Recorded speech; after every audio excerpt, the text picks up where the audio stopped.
take your Bibles and turn to Matthew chapter 8, and then I know there's another scripture up there, and if you get to Matthew chapter 8, later on in the sermon I'm going to share Psalm 34 and those verses, but we want to start out this morning with Matthew chapter 8. Matthew chapter 8, starting at verse 23, a very familiar passage, something that we've read about, heard about in Sunday school, heard about in Bible school, heard about through sermons, and once again we need to be reminded of this. So Matthew chapter 8, starting at verse 23. Matthew 8, starting at verse 23. If you have it, let me hear you say amen, church. Amen. Read it from God's Word. Then he, now the he here is Jesus. Then Jesus got into the boat and his disciples followed him. Without warning, a furious storm came up on the lake, so that the waves swept over the boat.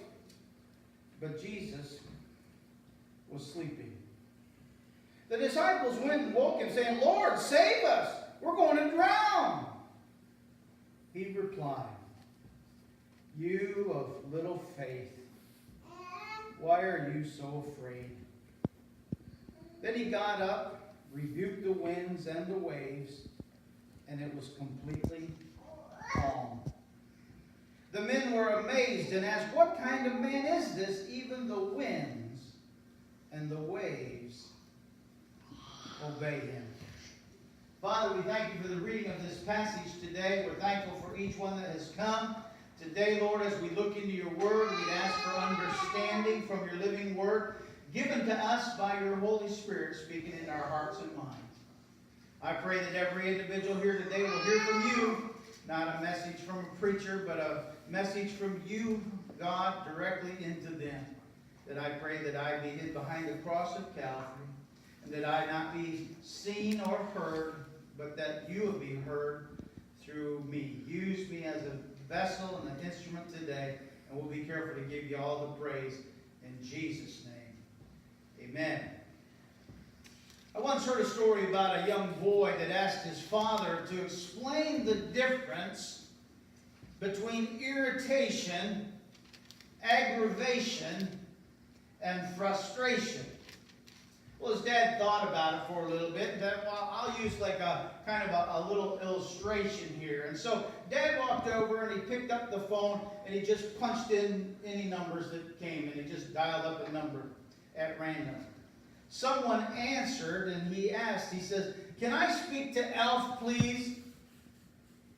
The person on the other end says, "You must have the wrong number. There's no Alf here." And so they hung up. Dad said, "Son, that is irritation." He then picked up the phone and hit redial. Same person picked up, and once again he asked for a second time, "Is Alf there?" The voice on the other end knew that it was the same person, said, "There's no one named Alf here, and if you call again, I'm going to call the police." Dad hung up, looked at his son, said, "Son, that's aggravation." Then the son said, "Well, what's frustration?" And with that, Dad picked up the phone, hit redial again. When the other person answered, he says, "Hi, this is Alf. Do I have any messages?" Now that is frustration. Today, some of you in the church came today wallowing possibly in frustration. Sometimes the simplest things can push us into a world of frustration. There's a book called Life's Little Book of Frustrations. Now, I've picked out some select lines from that book, and I just want you to just, as I read them, just see if any of these sound familiar to you, or if you can relate to any of these little lines from the Life's Little Book of Frustrations. How about this one? You had that pen in your hand just a second ago, and now you cannot find it anywhere. You're in the big city and you jump on an elevator and that elevator stops at every floor and nobody gets on and nobody gets off. Frustrating. I have literally done this next one. Set my alarm clock for 7 p.m. instead of 7 a.m. Anybody else ever done that? It's frustrating. You have to inform 5 different salespeople in the same store that you're just looking. And then when you want to buy something, you cannot find a single salesperson in the store. Ever been there? Just when you're ready to settle down for the evening and watch your very favorite television show, the phone rings and it's a telemarketer who just will not stop talking. Or how about this? Frustrating when you just turn your head and something very important happens behind you. Been there, done that. And these are just a few examples of things that possibly take us into the state of frustration. Now today some of you, I believe, have come into church and maybe you're struggling with frustration.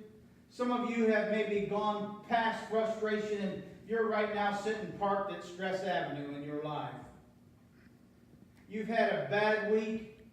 You're not even too hopeful about the new week that we're starting today, the first day of a brand new week. You are, how about this? It's possible that some of you here today are stressed that you're stressed.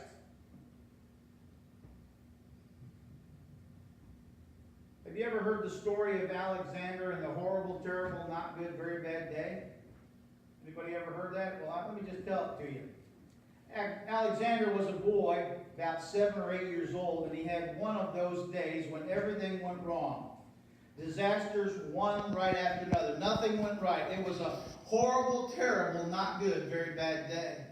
For instance, when Alexander woke up in the morning, he discovered that he'd gone to bed with gum in his mouth, and now it was in his hair. When he got out of bed, he tripped over his skateboard, and then he dropped his sweater into the sink when the water was running. And he said, I just knew it was going to be a horrible, terrible, not good, very bad day. Then he went to school. And he had a horrible day there too. After school, he had a terrible experience at the dentist's office. I'm sure it wasn't yours. Then came supper.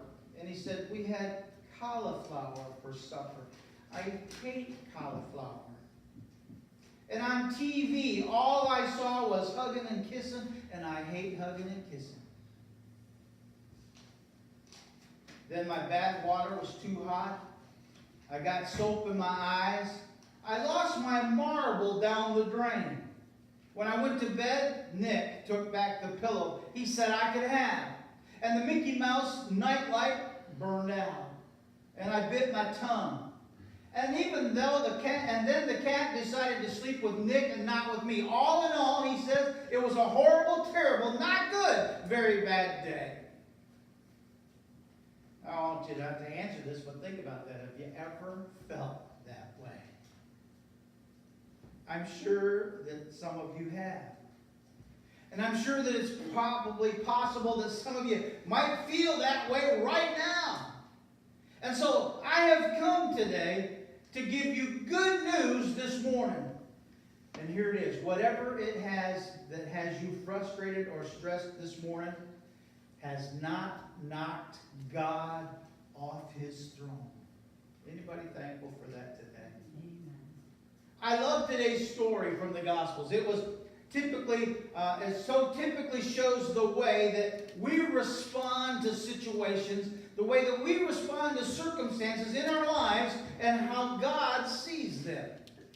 There's a lot of things that stress people today, and I would dare say people are more stressed today than maybe at any other time.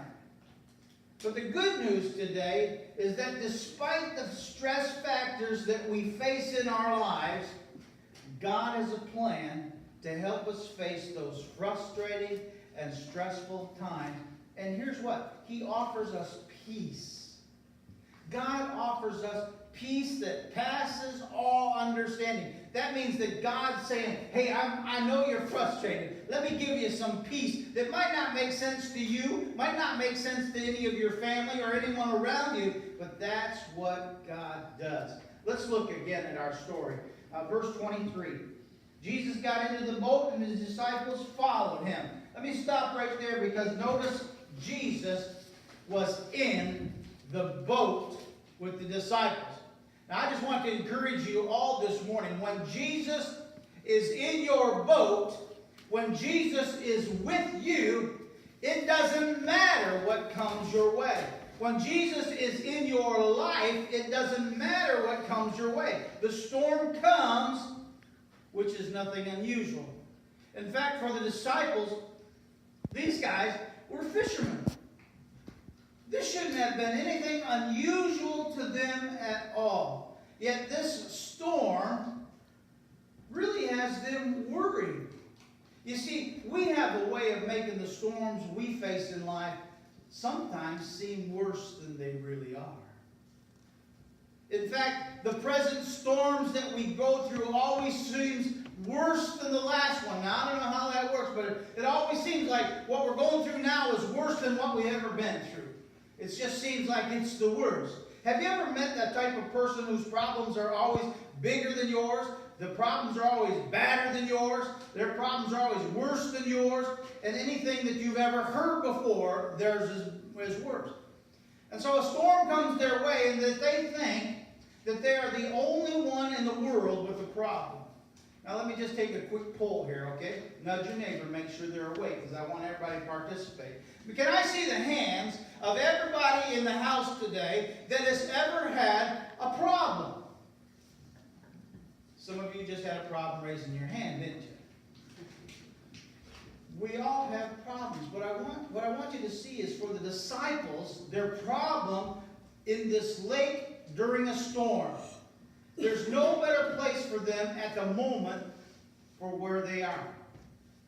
Not because they're in a storm, not because it's a terrible storm that's really got them worried, not because their lives may seemingly seem at stake, but because of who is in the boat with them. You see, the Bible declares that greater is He who is in you than he that is in the world. 1 John 4 verse 4 says that. And so as I prayed about this message this week, my eyes were open to many things that needed to be applied from this passage to my life. I was reminded that I needed to be sure that wherever I was, Jesus was with me.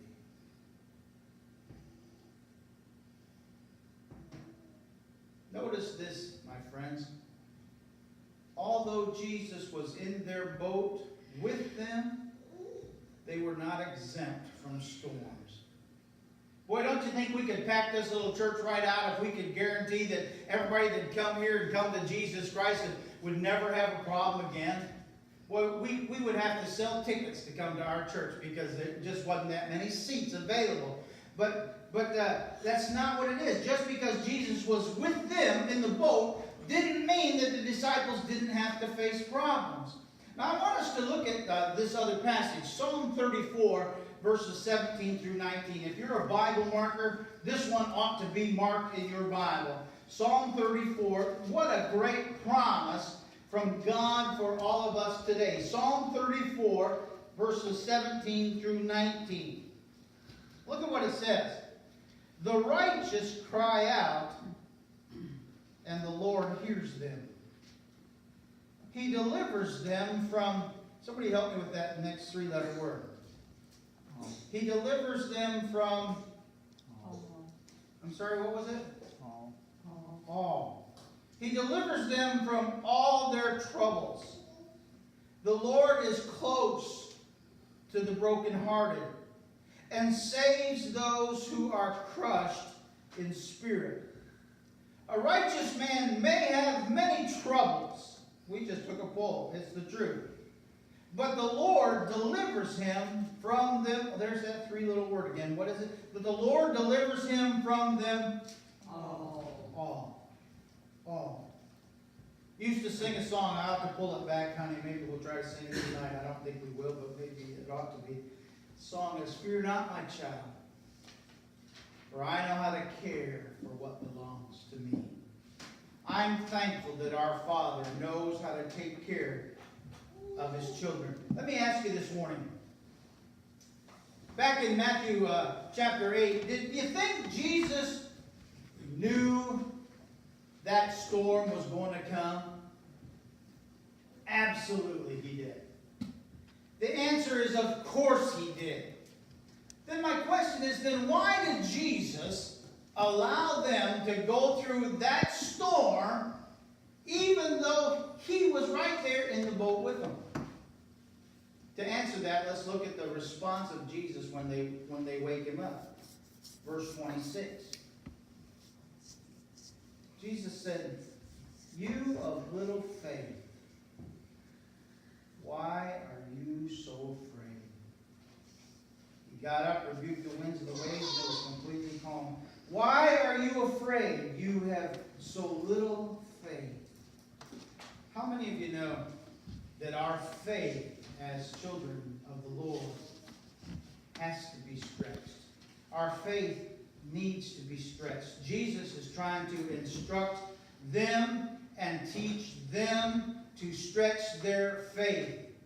He was more than able to fix the problem, more than willing to help out in that time of trouble, and indeed save them. Jesus hasn't changed, friends. It's still the same for us. Jesus didn't rebuke them for disturbing them with their prayers that come to him. He rebuked them about their fears. He was unhappy with their fears. Now, what was the cause of their fear? It was a lack of faith. If I've given you the acrostic F-A-I-T-H, this is a good one. Forsaking all, I trust him. That's faith. I trust him. They had a lack of faith. And faith, you see, allows us to see through the storm to the other side. Faith allows us to trust the greater purposes that lie ahead. Fear, frustration, stress, and a lack of faith cause us to only focus, now hear me now, on the present. How many of you like a news flash from heaven today? News flash from heaven. That is exactly what the enemy wants to see happen in our lives, because that is what will defeat us, will distract us, immobilize us. So hear me this morning, church. When Jesus is in your boat, regardless if you are in a storm or not, you are right where you need to be. Well, let's read. Let's jump back to verses 24 and 25 and see this a little bit more. Without warning, a furious storm came up on the lake so that the waves swept over the boat. But Jesus was sleeping. The disciples went and woke him, saying, "Lord, save us, we're going to drown." So here they are in the boat, on the lake, in a terrible storm. The waves are crashing into the boat. They're fearful for their lives. Now, we've been studying about suffering in Wednesday night Bible studies. James 1 verse 2 James tells us to count it all joy whenever you face trials and difficulties. Now, is there anybody here other than me that say, I struggle with that? Count it all joy when you face trials and difficulties and struggles. Now, that's not usually a normal reaction. But I'm here today to tell all of us, to remind all of us today, that is a supernatural response. You see, the disciples were in the midst of a natural occurrence, and it was met with a supernatural response. I believe there's some in the house today that you've got some natural occurrences going on in your life that you sure could use a supernatural response from God on your behalf. The disciples saw this natural occurrence natural struggle, and Jesus provided a supernatural response. God desires to intervene in your life in a supernatural way. God is waiting to intervene in your life and in this church's life, and in this pastor's life. God is waiting to intervene with a supernatural deliverance. The Bible says storms are normal. We just had a poll that showed that everybody in this church has times where we have storms and struggles. What we struggle with doing is having enough faith to rejoice in it and let go of it from ourselves and give it over to God. We struggle with that. We saw that Jesus had all authority. In the storm, Jesus arises from his nap and he speaks. It says he rebuked the wind. He rebuked the waves. And suddenly, things calmed down. I want us to be reminded of something. I want you to notice something here. Jesus always brings peace. God always brings peace. So if what you're trying in the natural to accomplish, if it's not bringing peace, then I believe it'd be safe to say, well, then God's really not in that. You see, in our own strength and in our own power, we can respond to natural circumstances in a supernatural way. That's what we need to do. That's what we ought to want to do. But that only occurs through the power of the Holy Ghost. Let me remind all of you today, if you're a child of God, you've given your heart, your life to the Lord Jesus Christ. When that occurred, you became empowered through the Holy Spirit. The Holy Spirit moved inside of you. And we are commissioned by the power of God to be overcomers. If we're not overcomers, we need to turn it over and let God help us to become overcomers. If we're living in defeat, we need to give it to God. If we're living in frustration, we need to give it to God. If we're struggling in stress, we need to turn it over to God. If we've got worried with the cares of this world that are just overbearing us, we need to give it to God. And if we're living in that defeat, then we're living beneath the means with which we have been empowered. The psalmist wrote, God is our refuge and strength, a very present help in trouble. Well, I don't know about you, but you can sit and watch the news and you can see nations struggling all over this world. Mankind seems to be falling apart, and we've become so many years of being desensitized between right and wrong. But we as Christians do not have to be. You see, we can stand steadfast because God is our refuge and our strength. Regardless of whether you believe it, Jesus is still the King of Kings. He is the Lord of Lords. He is the same yesterday, today, and forever. And we can take that to the bank. That Psalm 34, verse 10 says, in that same psalm says, be still and know that I am God. It says, I will be exalted among the nations. I will be exalted on the earth. God's power, church, is greater than anything on the planet. Greater than winds, greater than storms, greater than earthquakes, greater than volcanoes. There is no greater power than the power of God. So if there is no greater power than that, ought to remind us as children of God that God's power is sufficient to win the victory over the enemies that come our way. Turn to your neighbor right now and make eye contact with somebody. And just speak this truth into their mind and into their heart right now. Tell them you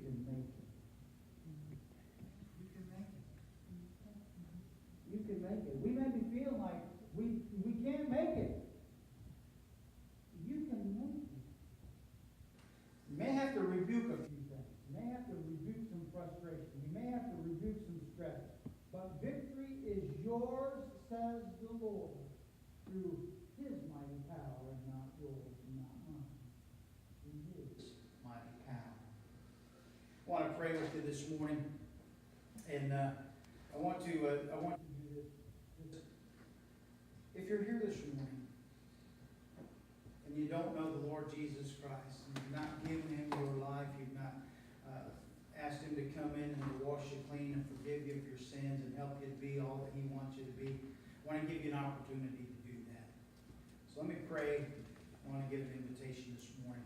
Father, you know the hearts of every individual in this church today.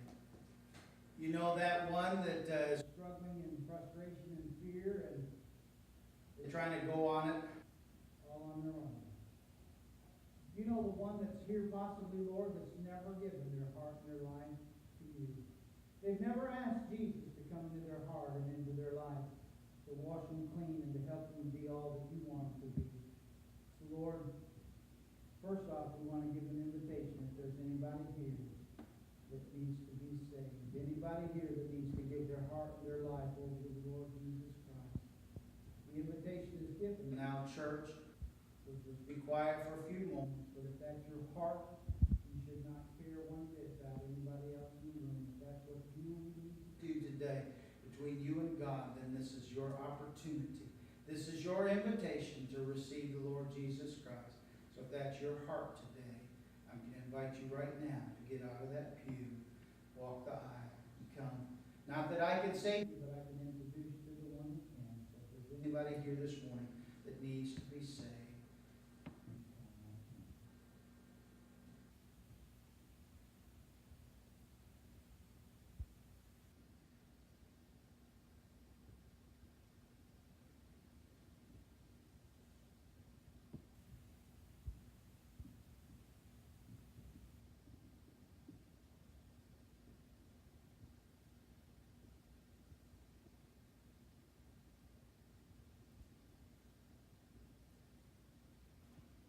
assuming that everybody in the house is saved today, I want to do one more thing. If there'd be anyone today that would say, I've got some frustration, stress, and worries that I've been carrying all of my own. I want to surrender them to God. I want to give them over to God. I want a supernatural response to this situation in my life. I want to ask God to increase my faith. I want to pray for you. I'm just going to ask you to do this. If that's your heart this morning, I'm not going to ask you to come to the altar, but I am going to ask you to make motion on that if that's really your heart. I've been carrying some frustration. I want to give it over to God. I want to give it to God today, and I want to ask God to increase my faith. I want to pray with you and for you. But if there's anybody that's your heart, shouldn't be worried about what anybody else thinks or says. It's between you and God. But if there's anyone here today that say, I want to give that to the Lord. I want supernatural power to come and help work in that in my life. If that's your heart, you want to increase of faith, I'm going to ask you to do on the count of 3. I'm going to ask you to do something that might be a stretch for some of you. But on the count of 3, I'm going to ask you that you just stand out of that pew and just stand together. And I'm just going to pray over you. Are you ready? That's your heart today. I want to give some things over to the Lord, and I want to ask the Lord to increase my faith on the count of 3. If that's your heart today, I want you to stand with me and we'll pray. Are you ready? On 3. 1, 2, 3.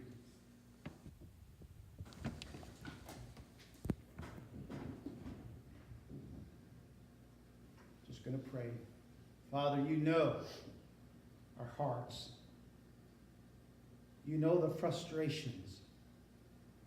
You know the circumstances. You know everything about us. God, there's nothing that you don't know. You know where we've failed. You know where we've had small faith and a lack of faith, just like your disciples. Today, Lord, I agree with these individuals that are standing in this room today. I agree with them, and I ask God that you'll forgive us. That, Lord, we surrender right now these things to you. Believing that, God, that you can work in ways that we don't understand. But, Lord, you promise to be the Prince of Peace. So today, Lord, increase our faith. Increase our trust. Increase, Lord, you in us. Thank you for what you've done. Thank you for what you're doing. We give you praise for it all. For we pray this in Jesus' name. Amen. Would everyone stand together?